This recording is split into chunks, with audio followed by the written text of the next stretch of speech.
Bien, pasamos a la conferencia de cierre.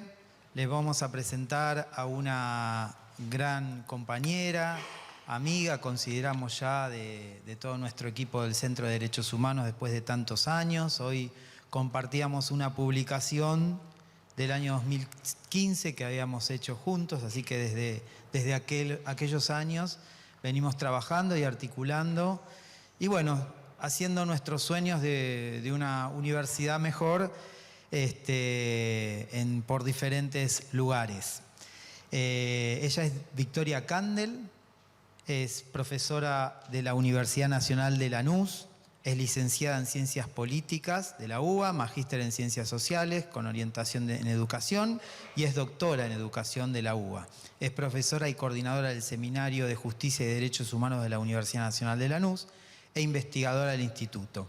Es profesora de Pedagogía Universitaria en el Departamento de Desarrollo Docente de la Facultad de Derecho de la UBA, es miembro de la Red Interuniversitaria de Derechos Humanos y de la Red Latinoamericana y Caribeña de Educación en Derechos Humanos, que hemos mencionado también a lo largo de estas instancias bastante, y desde diciembre de 2023 es coordinadora de esta misma red.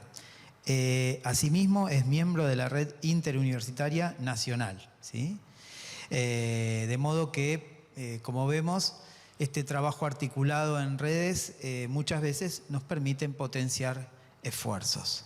Más allá de esta amistad y esta profesionalidad, lo cierto es que hay una gran trayectoria y sobre todo un énfasis en la investigación en las universidades públicas desde hace un buen tiempo, y eso nos permite problematizar en clave precisamente en clave de oportunidades, desafíos y sobre todo horizontes que se abren en este campo, sobre todo en una coyuntura tan particular como la que estamos atravesando. Bueno, Victoria, muy bienvenida y te recibimos con un fuerte aplauso.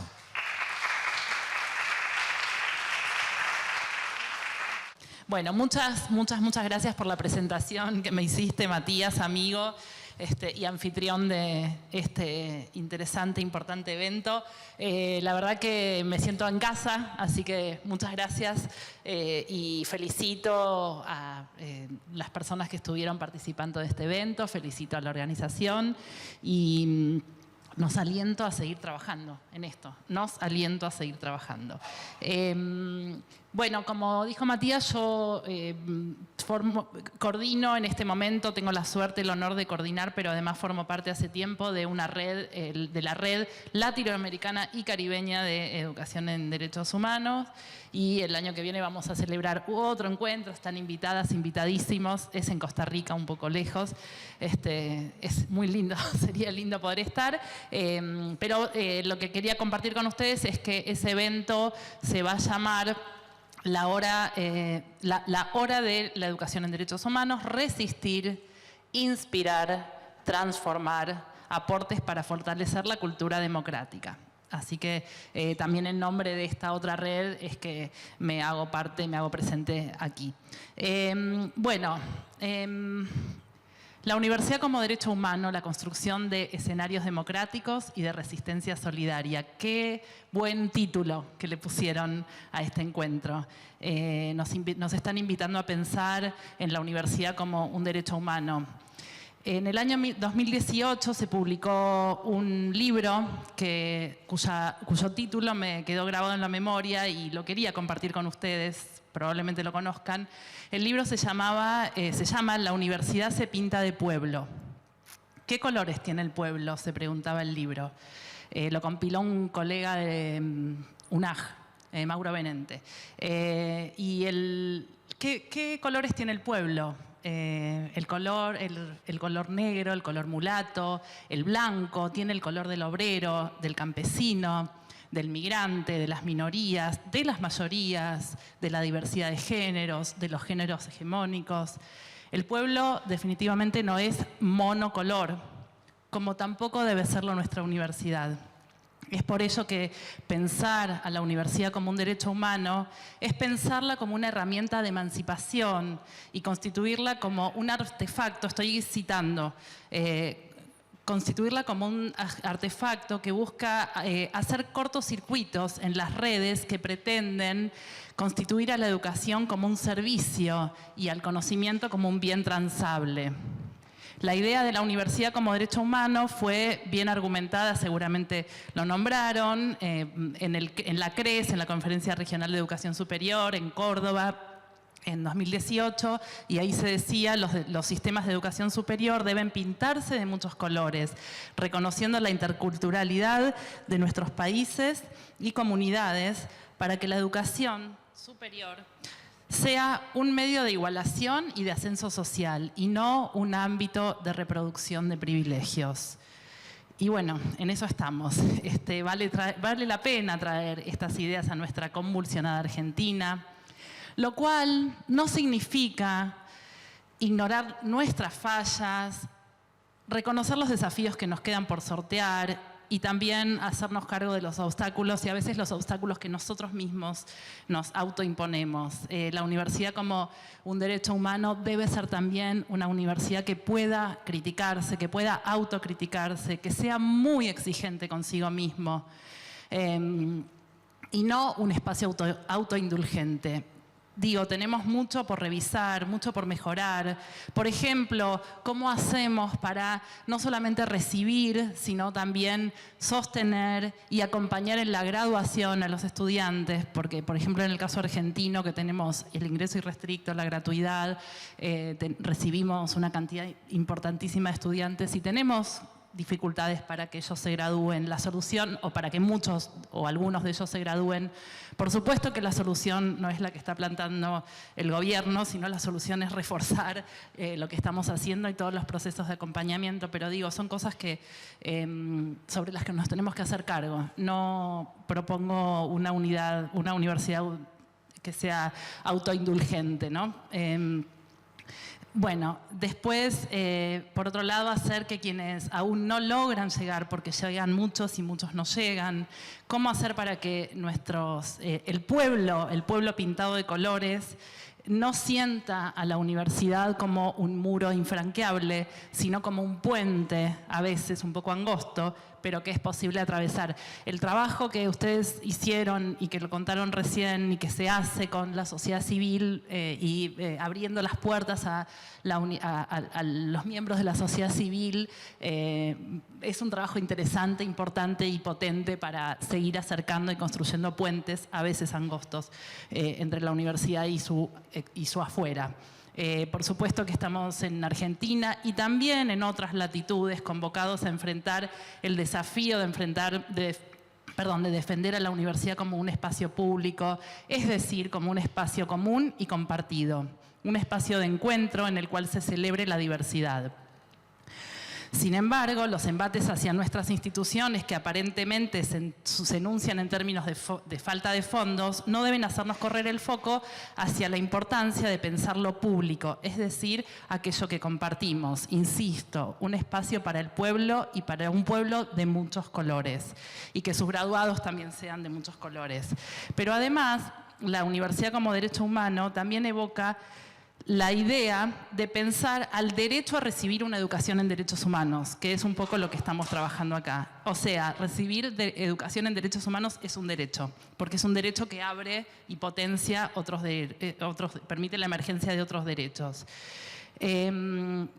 Y con esto me refiero a la acepción más amplia que nos podamos imaginar de educación en derechos humanos. Educación para la paz, para la ciudadanía, educación ambiental, educación con perspectiva de género, educación en valores, entre muchas otras formas de nombrarlo. Es verdad, no es todo exactamente lo mismo, por supuesto. Son diferentes abordajes, pero en el fondo lo que estamos pensando es que la universidad tiene que formar excelentes profesionales, los mejores, excelentes técnicos, especialistas en su saber, pero sobre todo tiene que formar personas, ciudadanos, habitantes del mundo, sujetos comprometidos con la democracia, el cuidado del medio ambiente, la defensa de los derechos humanos, la lucha por la igualdad. Y no es algo solamente que lo decimos con buenas intenciones, sino es algo que dicen nuestras leyes. En el caso argentino, nuestra Ley de Educación Nacional, nuestra Ley de Educación Superior, instan a las instituciones a formar este tipo de profesionales. La universidad, entonces, en ese sentido, está corriendo un riesgo, que es corrernos de este mandato de formación de la persona, de formación integral, de formación humana. Uno de los desafíos fundamentales que creo que tenemos que asumir es corrernos de la idea de una universidad instrumental, donde el conocimiento útil desplaza a esta formación en derechos humanos que tanto nos preocupa y que tanto nos importa, porque también tiene que ver, en un punto, mucho tiene que ver con nuestras acciones democráticas, ¿no? Y con el voto también. Bueno, otra cuestión que quería compartir con ustedes es que los derechos humanos declinan de manera distinta en cada una de las latitudes, en cada uno de los suelos que pisamos. El profesor Magenzo, el profesor chileno, maestro de muchos, en su libro Pensamiento e Ideas, Fuerzas de la Educación Superior, de la Educación en Derechos Humanos en Iberoamérica, afirma que el contexto es absolutamente determinante para una educación en derechos humanos que no solo busque sensibilizar, sino también modificar la realidad. En este sentido, cito, la educación en derechos humanos no está escindida de su entorno, por el contrario, se vincula en una mutua relación con este, de suerte que es inseparable del contexto, pero también lo retroalimenta. O sea, el contexto nos alimenta, pero nosotros alimentamos a ese contexto. Y por sobre todo apunta a transformarlo, dice el profesor Magenzo. Es por ello que en nuestro suelo, la educación en derechos humanos es ética y es valórica y persigue la meta de fortalecer la democracia, luchar por la igualdad, contra la desigualdad y construir la paz. Evoco un texto de un filósofo argentino, Rodolfo Kusch, que en el año 1962 publicó un muy lindo libro que se llama América Profunda, donde aborda la necesidad de revalorizar el pensamiento y la cosmovisión propias de Latinoamérica frente a la influencia de las ideologías europeas. No para desestimar esas ideas o no para no estudiarlas, sino para estudiarlas en clave latinoamericana. En ese libro, Kusch reflexiona sobre la relación existencial entre las personas y la tierra y cómo esta relación configura una manera única de habitar el mundo en América Latina. La idea de gravitar el suelo que pisamos, eso decía Kusch, me resulta muy sugerente para pensar nuestra educación en derechos humanos hoy.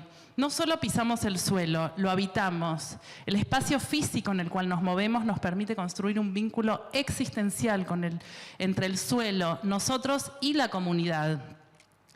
La educación en derechos humanos debe tener esto en cuenta. Nuestro trabajo en la promoción de los derechos humanos y la construcción de una cultura democrática es situado.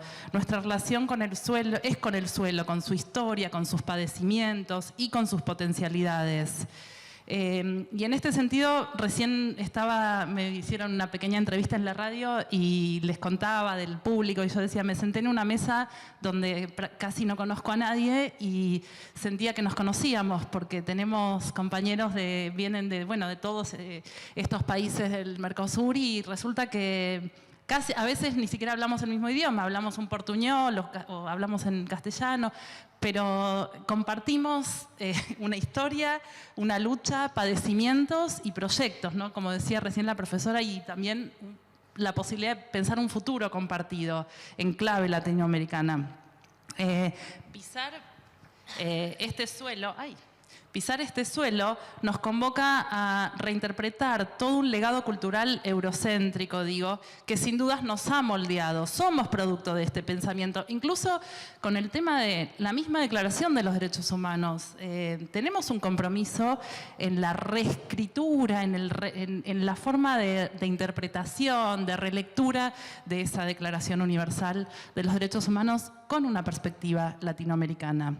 Bueno, y hablando de Latinoamérica, un temita más que ya voy tratando de avanzar hacia cerrar, pero un tema más que me parece interesante hablando de Latinoamérica, permítanme, de Latinoamérica, del suelo, permítanme compartir algo, estos datos. De acuerdo con los últimos datos de Latinobarómetro, Latinobarómetro es una encuesta de opinión pública que se realiza anualmente en 18 países de América Latina y mide la percepción de la población sobre diversos temas políticos, sociales, económicos y también la percepción de la ciudadanía sobre la democracia. Y tenemos que hablar de esto también, tenemos que saber estos datos porque con estos datos y con estas valoraciones sobre la democracia es con quienes tenemos que trabajar. En el año 2023, solo el 48% de la población, por supuesto es un estudio, es una muestra de 18 países, es un porcentaje, pero solo el 48% apoya la democracia en la región de las personas consultadas. Lo que significa una disminución de 15 puntos porcentuales desde el 63% que se obtuvo en el año 2010. Entonces, esto es preocupante. En este contexto, entre 2020 y 2023, la valoración positiva de la democracia aumentó en algunos países, un poco. En Argentina, Brasil o Colombia aumentó en torno al 7%. Pero, bueno, digo, en promedio estamos ante un problema porque, y lo sabemos y lo vemos, además, en la calle. Y lo vemos también en nuestras universidades. El estudio indica, esto también me parece interesante para compartirles, que a mayor nivel educativo, mayor apoyo a la democracia. Eso, bueno, acá dan un dato, un 40% de entre los entrevistados que apoya la democracia tiene educación básica y un 60% entre los entrevistados que apoya la democracia tiene educación universitaria completa. Entonces, digo, este dato refuerza la idea de que estamos bien trabajando educación en derechos humanos y promoción de la democracia en nuestras universidades. A mayor nivel educativo, mayor valoración de la democracia.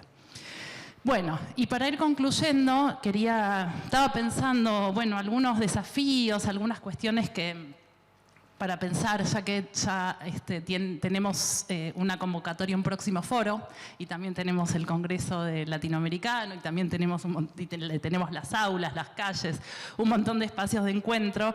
Pensaba dos cosas. Por un lado, desde la red, por un lado el tema de la curricularización, el tema bueno, en la mesa que se habló recién, tenemos en Argentina y en otras partes de la región un trabajo muy interesante que estamos haciendo con mucho esfuerzo y con mucha resistencia también, el proyecto de curricularizar, es decir, incluir en el currículum universitario espacios de formación en derechos humanos. Los apoyo, trabajo en mi institución, en la Universidad Nacional de Lanús, estoy tratando de contribuir a la formación, a tener conocimientos, a tener información, a investigar sobre la curricularización en derechos humanos, pero nos alerto frente a un desafío o algún problema que pueda llegar a tener esto. Corremos el riesgo de que la curricularización termine siendo un espacio de compartimentalización, de aislamiento, como, bueno, está bien, tenemos la materia de derechos humanos, entonces con eso ya cumplimos con el mandato del sistema internacional y de las leyes argentinas o de las leyes de nuestros países, entonces, bueno, tenemos ahí la materia y listo, ya está. Tengamos cuidado con eso, digo, simplemente. Curricularizar es tal vez un desafío necesario, pero no suficiente para decir que estamos ante una verdadera educación en derechos humanos. Porque podemos trabajar intensamente en esa curricularización y compartir espacios institucionales con prácticas discriminatorias, con prácticas autoritarias, con prácticas jerarquizantes. Entonces, bueno, me parece que tenemos que seguir avanzando en este camino, pero tratar de superar nuestras los diálogos con quienes nos sentimos cómodos. Y entonces no solamente hablarle a nuestros estudiantes en el aula, sino bueno, ver un poco cómo se trabaja en un proceso de transversalización que acompañe la curricularización. Eso por un lado. Y por el otro lado, creo que tenemos otro desafío muy difícil, no sé cómo se resuelve, solo me voy a limitar a plantearlo, pero que me parece que es algo que sí lo podemos abordar junto con nuestros estudiantes. Me refiero a los discursos de odio. Los discursos de odio, espérenme que tengo una definición, un punto importante sobre el que es imprescindible trabajar es sobre los discursos de odio. Nuestros programas de educación en derechos humanos tienen que trabajar esto. De acuerdo con el sistema de protección de los derechos humanos, los discursos de odio son expresiones que incitan al odio, a la discriminación, a la hostilidad o a la violencia contra personas o grupos basados en sus características, como puede ser su etnia, su raza, su religión, su género, su orientación sexual, su origen nacional, su pensamiento, su forma sus líneas de pensamiento, en fin. Son peligrosos porque son discursos que sabemos que circulan, que están, que se propagan muy rápidamente y que invitan a la acción. Entonces, en mi experiencia personal con mis estudiantes de derechos humanos, yo estoy aprendiendo mucho de ellos. O sea, compartiéndoles la preocupación, ¿no? Y las transmito acá. Digo, ¿cómo hacemos para matizar esos discursos de odio, construir información certera, discursos que sean eficaces, eficientes, que se basen en evidencia empírica, porque nosotros trabajamos en la universidad y construimos argumentos desde la evidencia. Entonces, bueno, ¿cómo hacer para pelear contra las noticias falsas, las fake news, desde lo que sabemos hacer, que es la investigación, la demostración, la argumentación? Bueno, ahí me parece que tenemos un desafío muy fuerte para hacer. Y estaba pensando que en ese sentido está bueno, es interesante poder compartir esta preocupación con los estudiantes y las estudiantes y también aprender de ellos, porque seguramente saben mucho, porque son consumidores de estas noticias o de estos discursos o de estas noticias o de estas redes donde circulan estas cosas, pero además también ellos saben generar contenidos, ¿no? Se dice, saben generar contenidos. Entonces, me estaba acordando de una frase de los estudiantes reformistas en Córdoba en el año 1918, cuando al calor del proceso de reforma que planteaban ahí en el movimiento estudiantil en Córdoba, bueno, ellos dijeron una cosa que siempre me gusta, me parece que tiene que ver con lo que nosotros hacemos en la universidad. Ellos decían, la universidad es una república de estudiantes, pues todos somos estudiantes, los que aprendiendo enseñan y los que enseñando aprenden. Entonces démonos la oportunidad de aprender de ellas y de ellos también, sobre todo en estas cosas que seguramente hagan mejor que nosotros. Bueno, para concluir, quería traer algo que escuché el miércoles por el streaming de Zaffaroni, porque me pareció que tenemos que darnos el gusto de poder ser optimistas.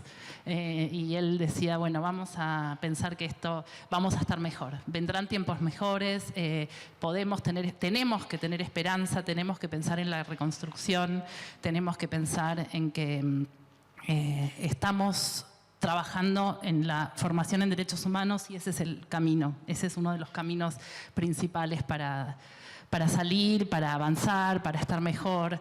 Y además estos son nuestros refugios, son los lugares donde estamos y nos hace bien y además donde tenemos algo para compartir. Siempre procurando tratar de hablar no solo con los que piensan como nosotros, sino también, totalmente, ¿no? Pensando que, bueno, la universidad se pinta de pueblo y el pueblo también tiene el color de los libertarios, qué sé yo. Digo, en el caso de, perdón la autorreferencialidad para los que no son de Argentina, pero estamos con esta preocupación y bueno, son los espacios donde tenemos que dialogar y tenemos que poder argumentar y convencer sin violencia, con argumentos, con palabras.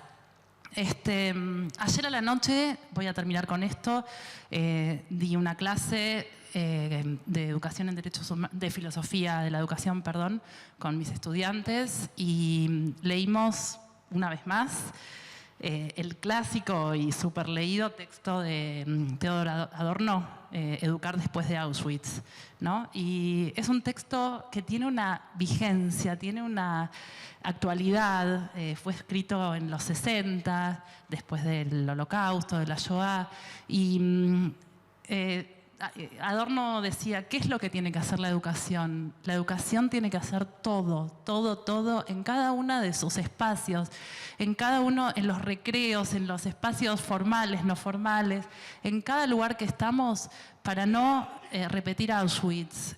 Por supuesto, Auschwitz como metáfora, ¿no? Para no repetir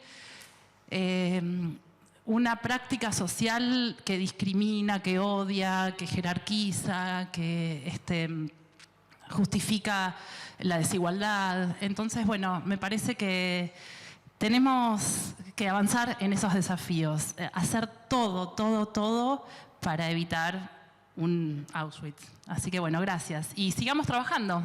Eso. Gracias. Para finalizar, vamos a invitar al grupo Teatro por la Identidad de Quilmes.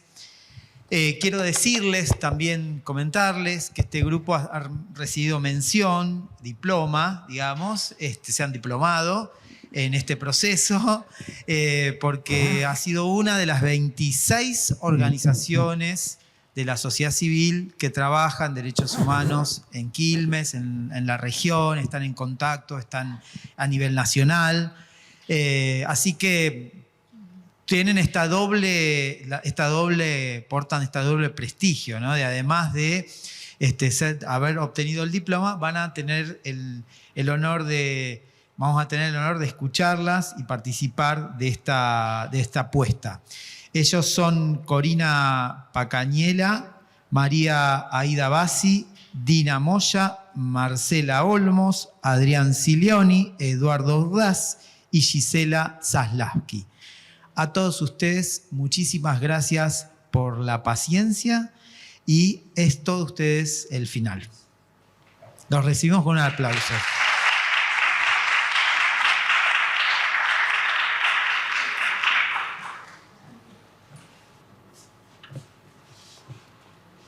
Buenas tardes, yo les voy a contar algo que merece ser contado.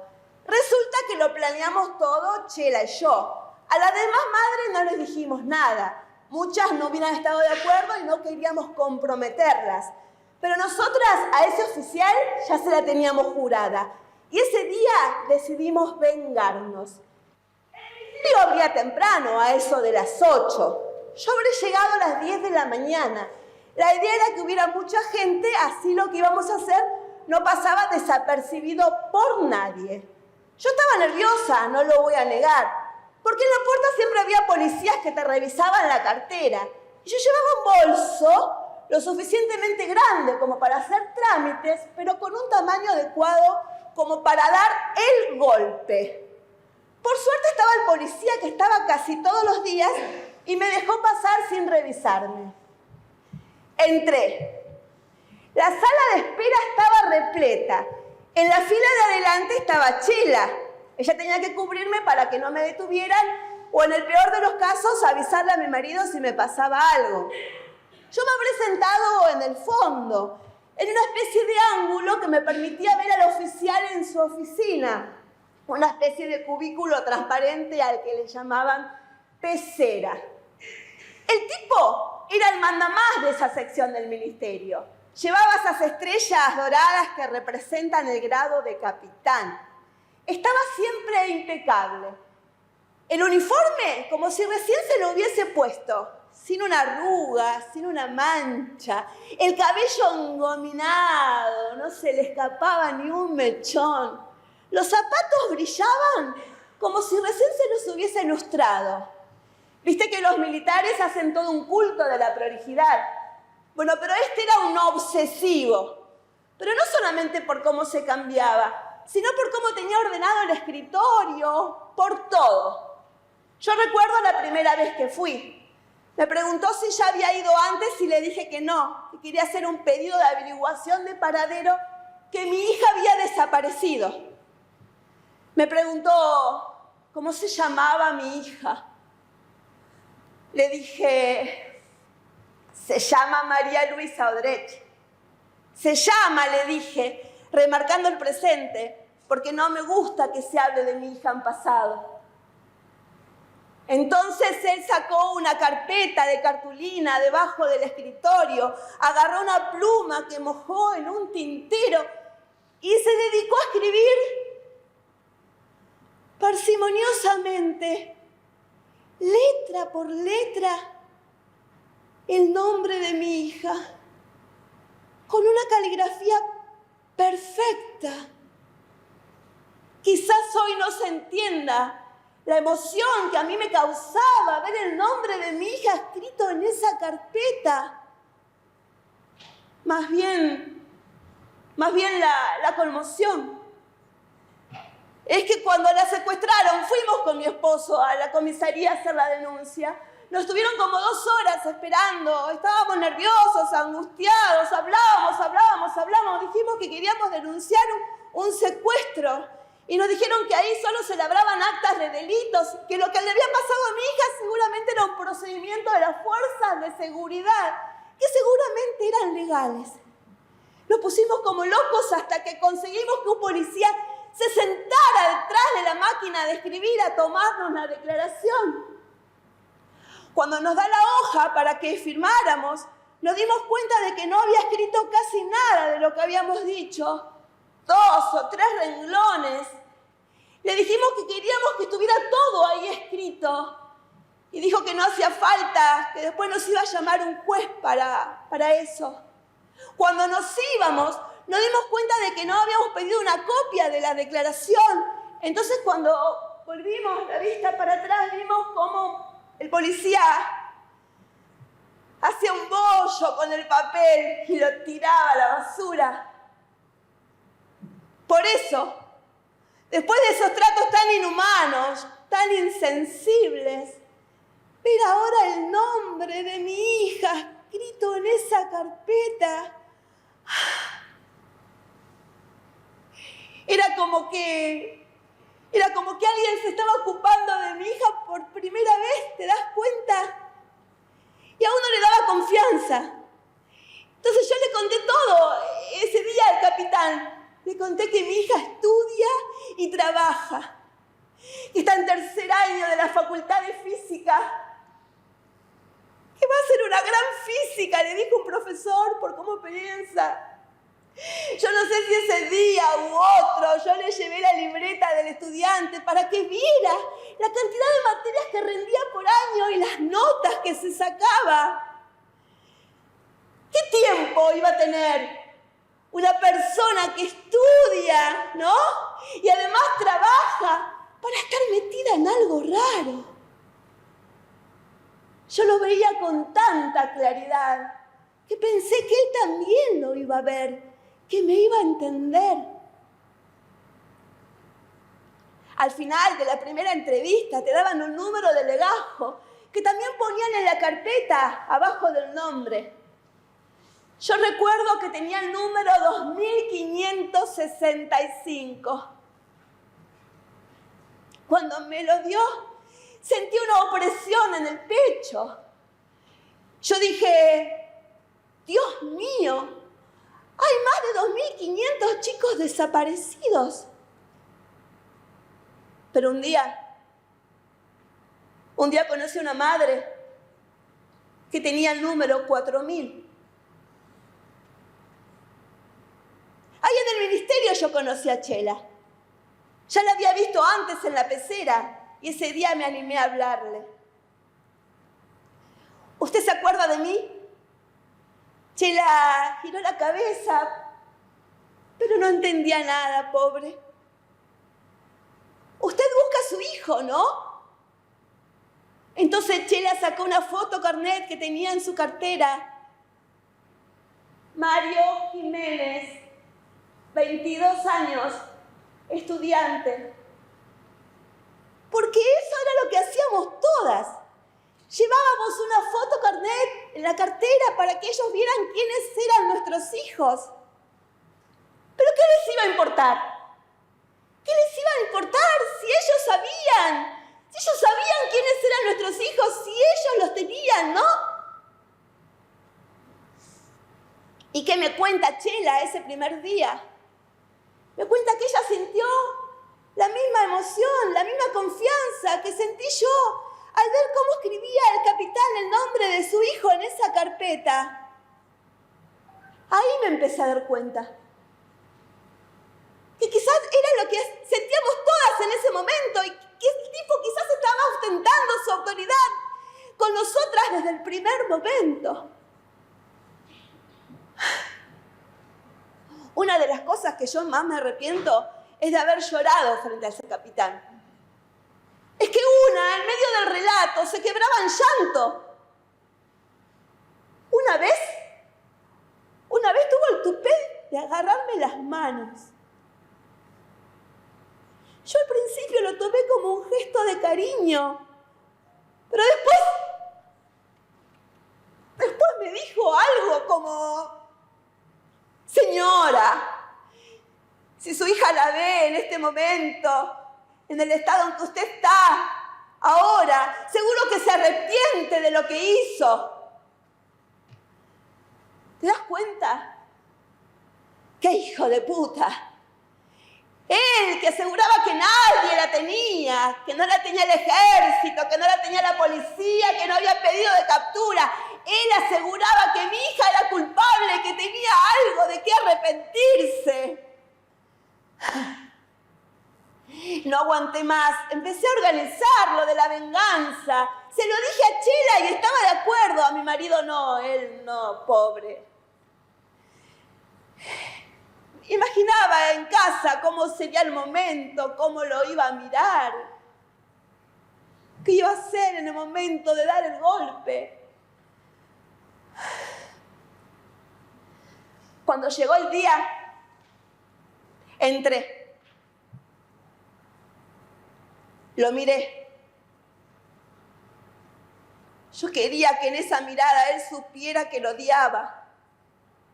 Que lo odiaba a él y a todos los milicos. Me conocía perfectamente de memoria, pero igual me preguntó por el número de legajo. ¿Tiene alguna novedad, señora? Yo no. ¿Y usted? Qué raro. Es como si se los hubiera tragado la tierra. Como si se los hubiera tragado la tierra, me dijo. Como si se los hubiera tragado la tierra. Ay, no aguanté más. Me paré. Agarré fuerte el bolso. Lo hice girar por encima del escritorio. Le di un golpe certero, preciso, seco al tintero que cayó sobre el escritorio de fórmica levemente inclinado. La tinta cayó sobre el uniforme del capitán que saltó de su silla gritando: ¡qué vieja de mierda! ¡Agarren a esa vieja de mierda! Pero yo ya atravesaba la sala de espera y corría con Chela hacia la salida. No sé cómo no nos detuvieron. No pudimos ver la tinta creciendo en la camisa y el pantalón del capitán. Pero ese día Chela y yo salimos del ministerio tomadas de la mano. Salimos felices. Felices. Felices. Mi nombre es Adriana Sileoni y puedo decirlo porque sé quién soy.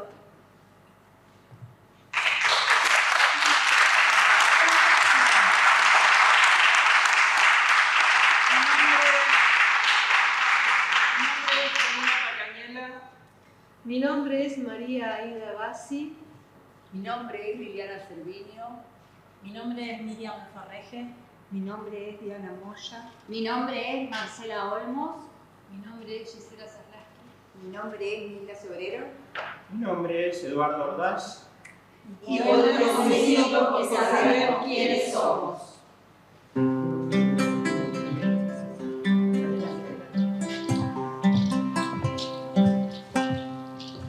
Con la lana y la luna, y fue una luna lana. La lana tenía un nudo y fue la luna luna. Con la lana y la luna, y fue una luna lana. La lana tenía un nudo y fue la luna luna. La luna luna.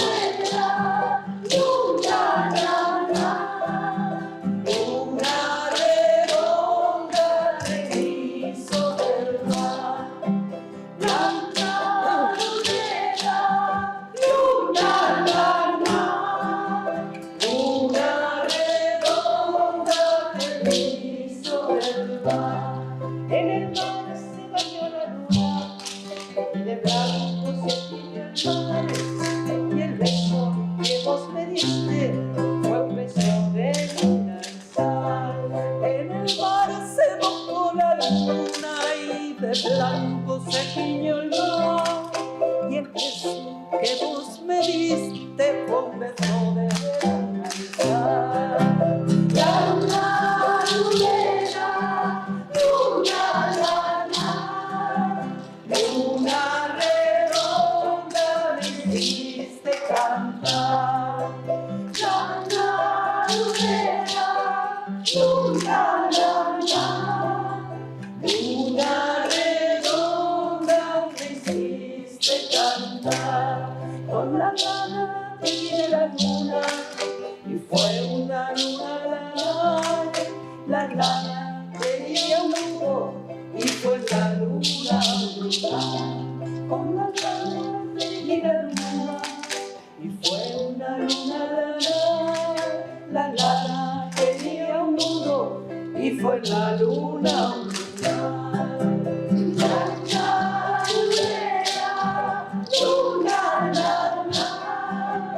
Luna redonda que hizo el mar. Luna lunera, luna lana, luna redonda que hizo el mar. Luna redonda me hiciste cantar.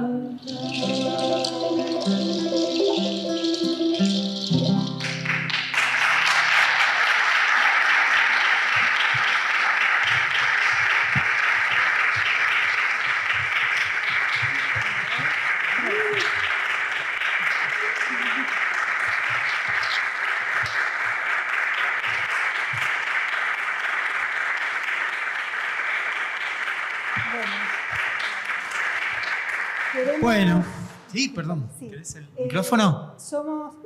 Que se escucha, ¿no? Somos parte del grupo Teatro por la Identidad Quilmes.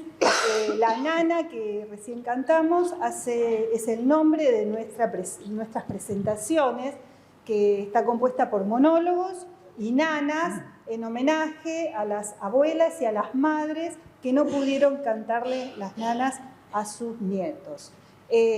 Nuestro objetivo es, recorriendo escuelas, institutos de formación docentes, universidades, centros comunitarios y distintas organizaciones, es la presentación de estos monólogos y nanas, pero nuestro objetivo es encontrar a los nietos que todavía nos están faltando a toda nuestra sociedad. Y les pedimos a ustedes que ayuden a la búsqueda de estos nietos, que ya son los nietos de todos. Así que, y están entre nosotros. Tienen entre 40 y 50 años, nietos y nietas, entre 40 y 50 años, y ya seguramente hay bisnietos, y necesitamos que recuperen un derecho fundamental que es la identidad. Así que, bueno, les agradecemos, y como Teatro por la Identidad adherimos a la lucha de las universidades en defensa de la educación pública en todos sus niveles. Muchísimas gracias.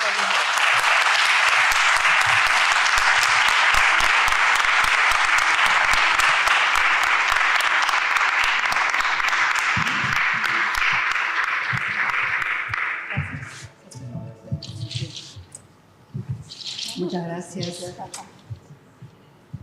Bueno, mejor forma de terminar no podíamos encontrar. En nombre de todos los integrantes de la cátedra, en nombre de todo este comité organizador del Centro de Derechos Humanos y tantas áreas de la Universidad Nacional de Quilmes, damos por finalizado el 4º Foro Internacional de Derechos Humanos y los esperamos para el 5º Foro Internacional.